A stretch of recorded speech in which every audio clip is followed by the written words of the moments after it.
오늘은 부활주일입니다.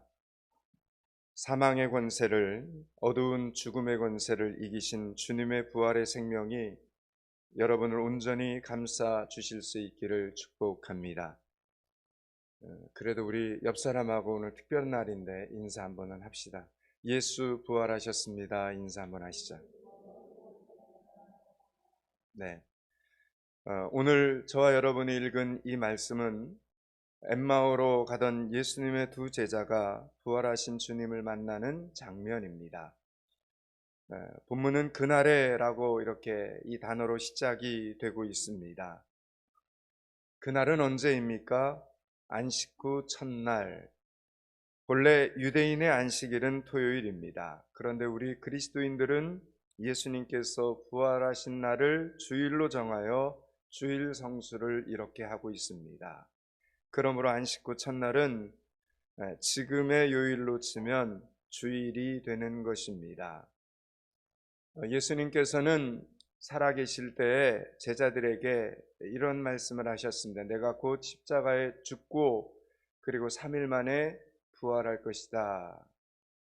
그 말씀대로 금요일, 토요일이 지나고 즉 안식 후 다음 날 부활하셔서 제자들에게 나타나셨습니다. 그런데 조금 더 일찍도 아니고 조금 더 늦게도 아니고 안식 후 다음 날 부활의 주님이 제자들에게 나타나셨다는 것에는 제자들의 입장까지 생각하신 아주 세밀한 마음 쓰임이 있었다는 것을 우리는 알아야 합니다. 예수님의 첫 제자들은 모두 다 유대인들이었습니다. 그래서 그들에게 안식일의 준수는 아주 필수적인 것이었습니다.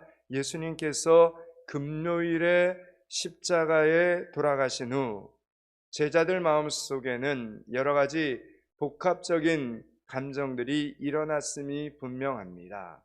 하지만 금요일 저녁부터 그들은 안식일을 지키면서 하나님 안에서 조용히 침묵하며 예수님의 십자가의 그 죽음 사건에 대해서 묵상할 시간을 가지게 되었던 것입니다. 몸과 마음이 정돈될 생각의 여백을 가지게 된 것입니다. 이로 인하여 예수님의 부활이라는 새로운 사건을 받아들일 마음의 준비가 이루어진 것입니다.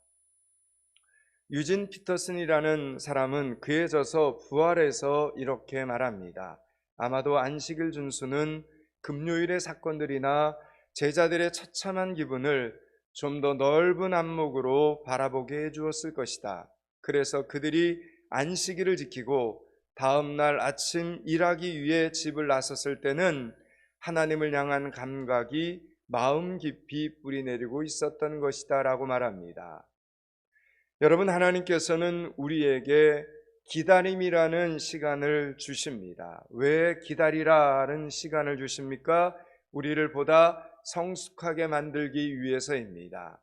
예수님의 제자들은 바로 그 시간에 성장하고 성숙을 합니다. 제자들은 그 3일간의 공백, 3일간의 기다림을 통해 그동안 예수님이 그들에게 하신 말씀들에 대하여 각자 많은 생각과 묵상을 하게 되었습니다. 예수님 안에서 고민할 수 있는 시간과 기회가 된 것입니다. 물론 아직 성령께서 계시해 주지 않았기 때문에 그들의 묵상이 완전하지 않고 인간적인 어떤 수준에 머물렀지만 궁금증을 가져야 해결이 되었을 때 기쁨이 있는 것입니다. 그러므로 하나님께서 우리에게 기다리게 하실 때는 하나님의 사랑을 믿고 기다릴 줄 알아야 합니다. 오늘 본문에 등장하는 엠마오 도상의 두 제자들 역시 예수님의 십자가 사건 이후에 각자 생각이 복잡했습니다. 한글 성경에는 단순히 서로 이야기를 했다라고 이렇게 번역되어 있지만 원문 성경을 보면 의이견이 벌어져서 서로 논쟁을 했다 이런 뜻으로 기록되어 있습니다. 오늘 본문 13절, 14절, 15절을 한번 천천히 읽겠습니다. 13절서부터 15절을 읽습니다. 그날에 그들 중 둘이 예루살렘에서 25리 되는 엠마오라는 마을로 가면서 이 모든 된 일을 서로 이야기하더라. 그들이 서로 이야기하며 문의할 때에 예수께서 가까이 이르러 그들과 동행하시나. 아멘. 그러니까 며칠 동안 벌어진 충격적인 일들에 대하여 지금 저들은 의견 일치가 되지 않아서 서로 옥신각신하면서 엠마오로 가고 있는 장면입니다.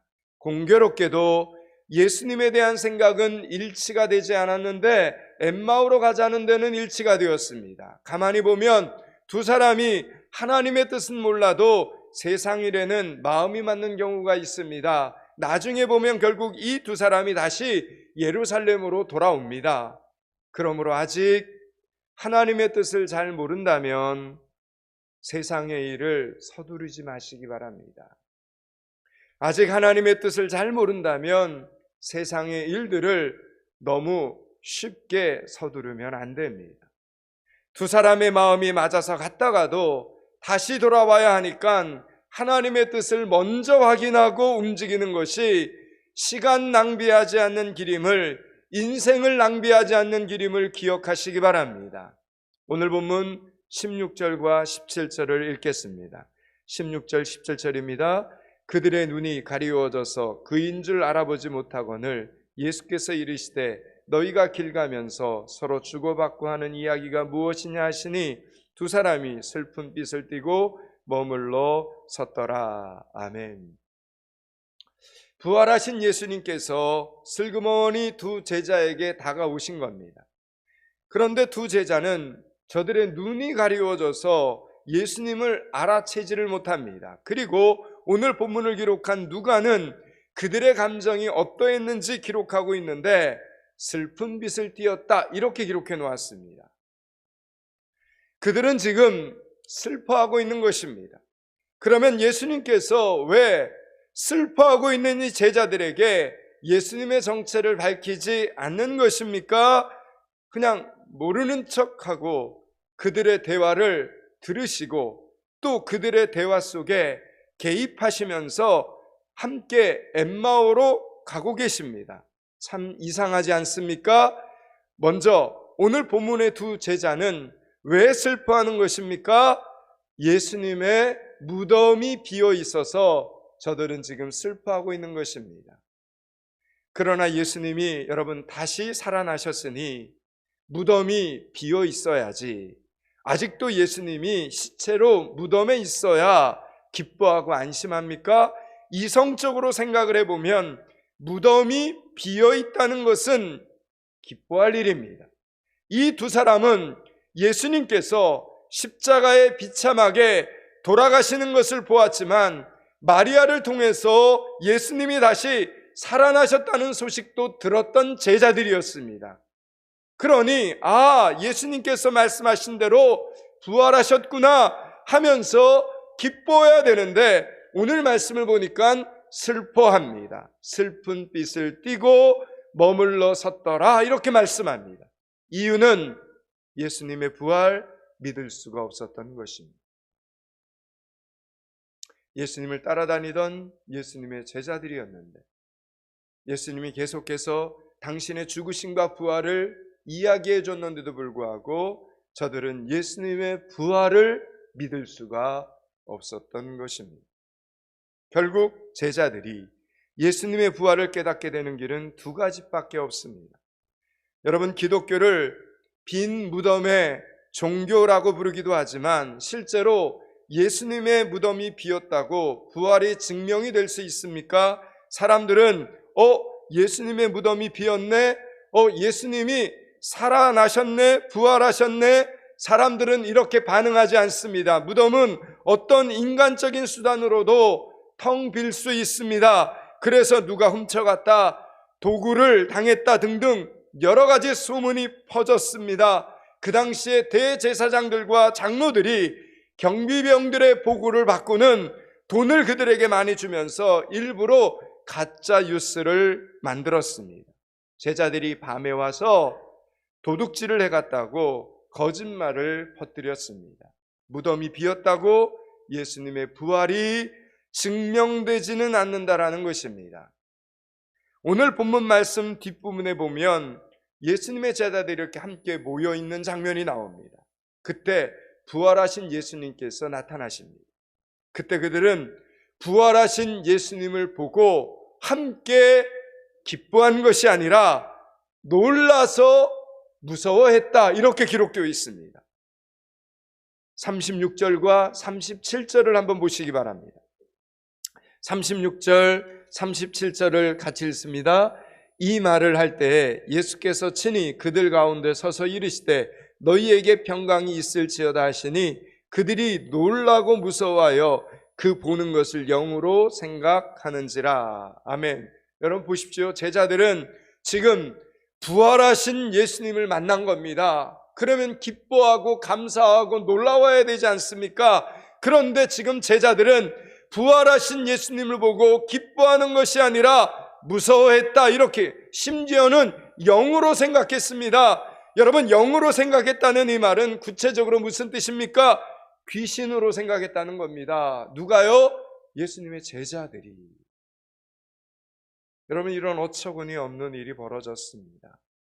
그래서 너무 답답하신 예수님이 귀신이 아닌 것을 증명하십니다. 영은 살과 뼈가 없으니 나는 있다 하시면서 당신의 손과 발을 보여주십니다. 40절 41절을 한번 읽겠습니다. 40절 41절을 같이 읽습니다.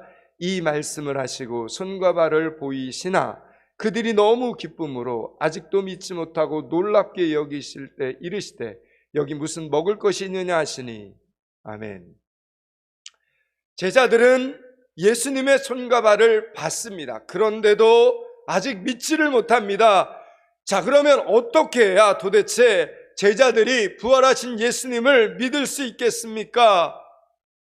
그렇습니다, 여러분. 사람들은요, 복음을 듣고 이렇게 마음이 슬퍼도 예수님을 안 믿고, 복음을 듣고 마음이 놀라워도 예수님을 안 믿습니다. 사람들은 복음을 듣고 예수님의 손과 발을 보아도, 남이 보여주는 증거를 보고 간증을 들어도 결국 예수님을 안 믿습니다. 그래서 예수님께서 오늘 말씀처럼 직접 먹는 것을 보여주셨는데도 제자들은 끈질기게 예수님의 부활을 안 믿습니다. 그래서 결국 예수님께서는 마지막 최후의 수단을 꺼내시는데, 그 마지막 최후의 수단이 뭐냐면 말씀 카드였습니다. 말씀 카드. 오늘 본문 44절 45절입니다. 44절 45절을 같이 읽습니다.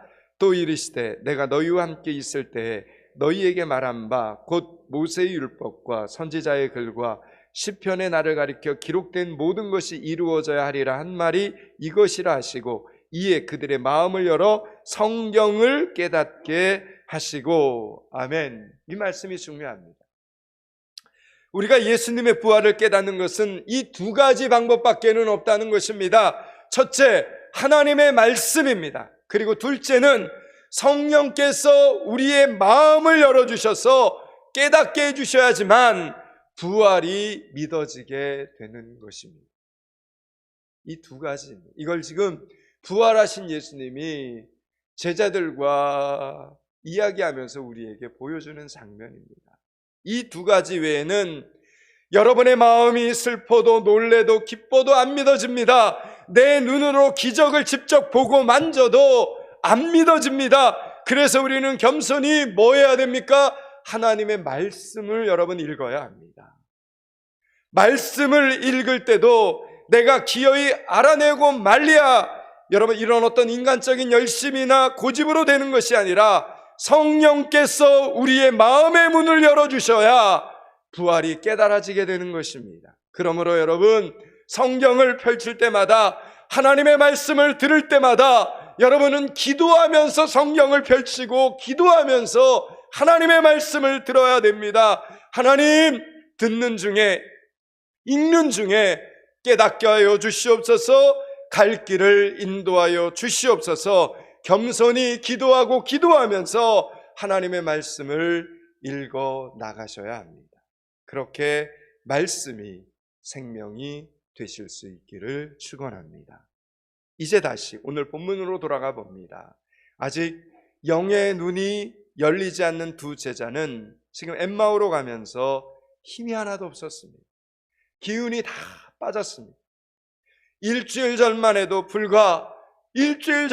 저들은 씩씩하게 걸었던 사람들입니다. 왜냐하면 일주일 전에 예수님을 모시고 예루살렘에 입성하실 때 수많은 무리들이 종려나무 가지를 흔들면서 대환영을 했습니다. 다윗의 자손이여 호산나, 다윗의 자손이여 열렬히 환영을 했습니다. 다윗의 자손이란 메시아를 부르는 호칭입니다. 호산나는 우리를 구원하소서라는 뜻입니다.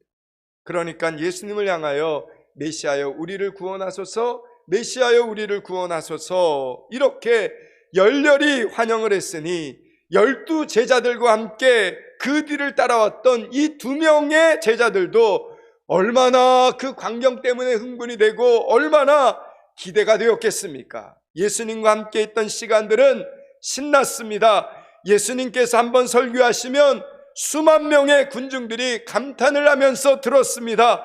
예수님이 죽은 사람을 막 살려내시고 오병이어로 5,000명을 먹이는 어마어마한 기적을 보면서 저들의 가슴이 그냥 쿵쾅쿵쾅 뛰었습니다.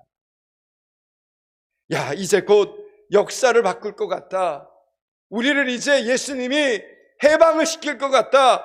이제 곧 역사를 바꿀 예수님의 참모진이 될 것 같다. 여러분, 이런 기대감이 이들에게 왜 없었겠습니까? 그런데 그 예수님이 갑자기 십자가에 못 박혀서 돌아가신 겁니다. 그들 생각에서는 있을 수 없는 일이 일어난 것입니다. 온 세상이 하루아침에 무너져 버린 것입니다. 그러나 그것은 어디까지나 그들 생각이었고 예수님이 십자가에 죽으시는 것은 그들을 위해 반드시 일어나야 할 일이 일어난 것입니다. 그리고 예수님의 부활도 반드시 일어나야 할 일이 일어난 것입니다. 그런데 그들은 이렇게 부활의 소식을 들으면서도 믿겨지지 않아서 계속해서 슬프기만 한 것입니다. 그런데 오늘 이 2 사람이 포기하지 않은 것이 하나 있습니다. 바로 예수님에 대해 이야기하는 것이었습니다. 여러분, 이것이 중요합니다. 이들이 예수님에 대해 계속해서 지금 이야기를 하고 있었다는 것은 어떤 의미에서는 예수님에 대한 기대를 저들은 아직 저버리지 않았다, 이런 의미가 됩니다. 사실 예수님을 비판하고 예수님에 대해서 계속 이야기하는 불신자들은 그래도 희망이 있는 사람들입니다. 그들의 비판조차도 관심의 표현이기 때문입니다. 여러분, 전도하기 제일 어려운 사람은 어떤 사람인 줄 아십니까? 아예 기독교에 대해서 관심을 끄고 사는 사람들, 이 사람들 전도하기 정말 힘듭니다.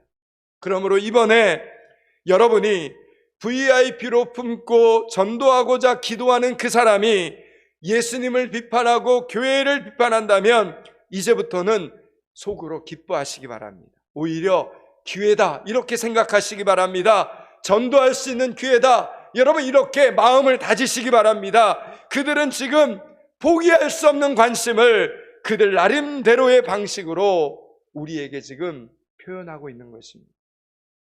제발 나를 포기하지 말고 나에게도 예수님에 대해서 좀 가르쳐 주십시오. 나도 당신의 VIP로 좀 품어주십시오. 여러분, 이렇게 이야기하는 것입니다. 이렇게 신앙 안에서 낙심하여 절망하여 엠마오로 가고 있는 2 제자들에게 어떤 일이 생겨납니까? 그들이 나누던 대화 속에 성경 이야기가, 그들이 함께 나누고 있던 대화 속에 말씀 이야기가 한순간에 저들의 마음 속에 불을 지르는 사건이 일어나게 됩니다. 놀라운 일, 놀라운 하나님의 역사가 일어나기 시작을 합니다. 32절입니다. 오늘 본문으로 돌아가서 32절을 같이 한번 읽습니다. 그들이 서로 말하되 길에서 우리에게 말씀하시고 우리에게 성경을 풀어주실 때 우리 속에서 마음이 뜨겁지 아니하더냐 하고. 아멘, 아멘. 그들이 서로 말하되 길에서 우리에게 말씀하시고 우리에게 성경을 풀어주실 때 우리 속에서 마음이 뜨겁지 아니하더냐 이렇게 말합니다. 여러분, 그들의 마음속이 하나님의 말씀으로 뜨거워지기 시작을 한 겁니다. 말씀이 생명이 되기 시작한 겁니다. 여러분, 이 놀라운 은혜들을 이 두 명의 제자는 지금 서로 하나님의 말씀을 이야기하다가 깨닫게 된 것입니다.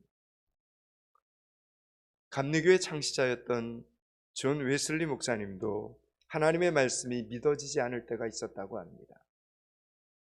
어느 날 그는 자신의 신앙 선배를 붙잡고 말씀이 도저히 믿어지지 않는다고 불평을 했습니다. 그때 그 선배는 이렇게 말했다고 합니다. 말씀이 믿어질 때까지 말씀을 붙들고 있으라. 말씀이 믿어질 때까지 그 말씀을 붙들고 있어라. 웨슬리 목사님은 정말 답답했지만 그 선배 목사님의 말씀대로 말씀을 붙들었습니다. 그리고 알고자 노력했습니다. 그러던 어느 날 올더게이트 스트리트의 작은 교회에서 오직 의인은 믿음으로 말미암아 살리라 라는 로마서 말씀으로 마음이 뜨거워지는 경험을 하게 됩니다. 그날로 웨슬리 목사님은 굳세게 그의 신앙이 흔들림 없이 하나님의 말씀 가운데 자라게 되었고 하나님의 역사를 만들어가는 위대한 종이 되었습니다. 사랑하는 여러분, 혹시 성경 말씀이 믿어지지 않으십니까? 그래도 포기하지 마시기 바랍니다.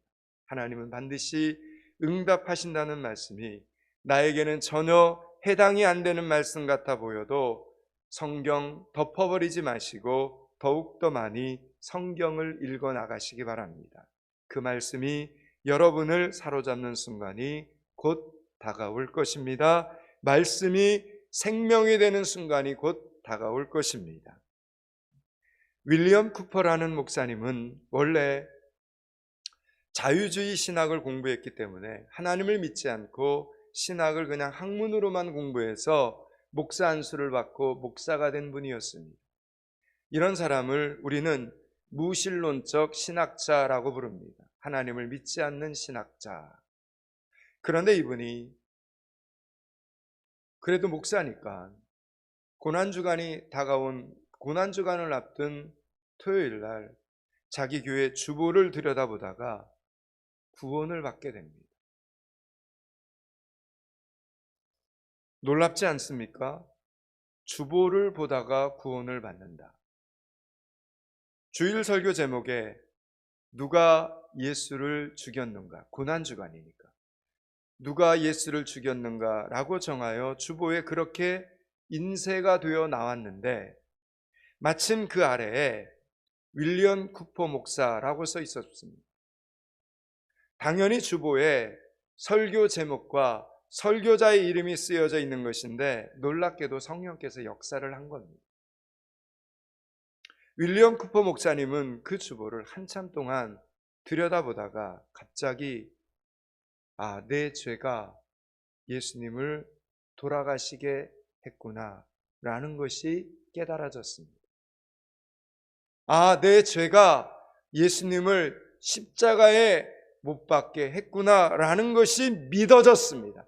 그리고 아멘이 되었습니다. 그 자리에 엎드려 통곡하기 시작을 합니다. 그리고 주님을 자기의 구주와 주님으로 고백하게 되었습니다. 사랑하는 여러분, 그러므로 절대로 포기하지 마십시오. 열심히 예수님에 대하여 묻고 열심히 기도하시기 바랍니다. 여러분, 교회 주보 한 장 소중히 여기시기 바랍니다. 전도 현장에 사용하시기 바랍니다. 여러분의 VIP들에게 오늘 한 장 더 가지고 가서 한번 전해보시기 바랍니다. 매일매일 성경책을 펼쳐서 읽으시기 바랍니다. 이 말씀이 나에게 어떻게 적용이 되는지 묵상하시기 바랍니다. 그러면 여러분, 어느 날 어느 순간 하나님의 말씀이 여러분을 붙잡는 날이 오게 될 것입니다. 말씀이 여러분의 전인격을 사로잡는 그날이 오게 될 줄로 믿으시기 바랍니다. 말씀이 생명이 되는 날이 반드시 오게 될 것입니다. 예수님께서 나와 함께 계셨다는 것을 알게 될 것입니다. 나와 함께 보조를 맞춰주시면서 엉뚱한 소리를 해도 그 말을 다 받아들이면서 다 들어주시면서 설명해 주시면서 참아주시면서 엠마오까지 같이 가주신 것을 어느 순간 깨닫게 될 것입니다.